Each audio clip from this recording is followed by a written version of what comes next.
இனியாவுக்கு திருமண ஏற்பாடுகள் சிறப்பாக நடந்துகிட்ருக்குது. மண்டபத்தில் எல்லாருமே இருக்காங்க. மண்டபத்துக்கு திடீர்னு செல்வியும் ஆகாஷும் வராங்க.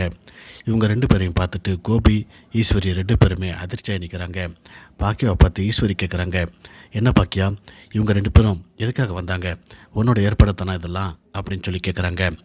அத்தை, செல்வி வரமாட்டேன் அப்படின்னு தான் சொன்னான். வேறு ஏதோ முக்கியமான விஷயமா இருக்கும், அதுக்காக தான் இப்போ இங்கே வந்திருக்காங்க. என்னட்டு கேட்போமே அப்படின்னு சொல்லிட்டு பாக்கியா சொல்கிறாங்க. ஆகாஷ் பாக்கியா கிட்ட வந்து கேட்குறாரு, நீங்கள் மாப்பிள்ளையை பற்றி நல்லா விசாரிச்சிங்களா அப்படின்னு சொல்லிட்டு. ஏன், நல்லா விசாரிச்சாச்சே, விசாரித்த பிறகு தான் இந்த நிச்சயத்துக்கே நாங்கள் ஏற்பாடு பண்ணோம் அப்படின்ட்டு பாக்கியா சொல்கிறாங்க. இந்த வீடியோவை பாருங்கள் அப்படின்னு சொல்லிட்டு ஒரு வீடியோவை காட்டுறாரு. அந்த வீடியோவில் ட்ரக் கேஸில் கைது பண்ணி நிதிஷை ஸ்டேஷனுக்கு கூட்டு போகிறாங்க. இதை பார்த்துட்டு பாக்கியா அதிர்ச்சியாக நிற்கிறாங்க. கோபியும் ஈஸ்வரியும் இதை பார்க்குறாங்க. அவங்களும் அதிர்ச்சியாக நிற்கிறாங்க. இந்த உண்மையை மறைச்சி தான் நம்மக்கிட்ட அந்த ரெஸ்டாரண்ட்டை எழுதி வாங்கணும் அப்படிங்கிற நோக்கத்துக்காக தான் இந்த கல்யாணத்துக்கே அவங்க ஏற்பாடு பண்ணியிருக்காங்க அப்படிங்கிறத பாக்கியா, கோபி, ஈஸ்வரி 3 பேரும் புரிஞ்சுக்கிறாங்க. நம்முடைய சக்திக்கு மீறி தான் இனிய நல்லா இருக்கணும் அப்படிங்கிற ஒரே காரணத்துக்காக தான் இந்த கல்யாணத்துக்கு நான் ஒத்துக்கிட்டேன்.